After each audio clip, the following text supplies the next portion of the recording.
نه الفتح الاردو اړوند لومړی لیوا دوهم کنډک لسګونه راده موټرې او لسګونه میله سالا ترمیم او بیا ګټې اخیستنې ته وسپارله.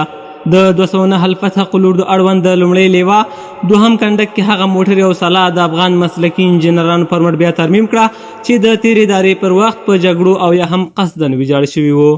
د لومړی لیوا دوهم کنډک مسؤلین وایي چې په دې موټرو کې 10 اراده انټرنیشنل، 6 زغروال ټانګونه، 15 رینجرې او د ګڼ شمېر نورو موټرو ترڅنګ یې لسګونه میله سالا هم ترمیم او بیا ګټې اخیستنې ته وسپارله. دوی وایي دا هغه وسایلو چې د تیرې ادارې پر وخت په جګړو او یا هم قصدن د جمهوریت د سقوط پر وخت ویجاړ شوي وو. دا وسایل په داسې حال کې ګټې اخیستنې ته سپارل کیږي چې موده وړاندې هم د 209 الفتح الاردو افغان مسلکي انجینرانو په زرګونه اراده هغه موټرې او زرګونه میله سالا ترمیم او بیا ګټې اخیستنې ته وسپارله چې د تیر دولت پر وخت په جګړو کې ویجاړ شوي وو.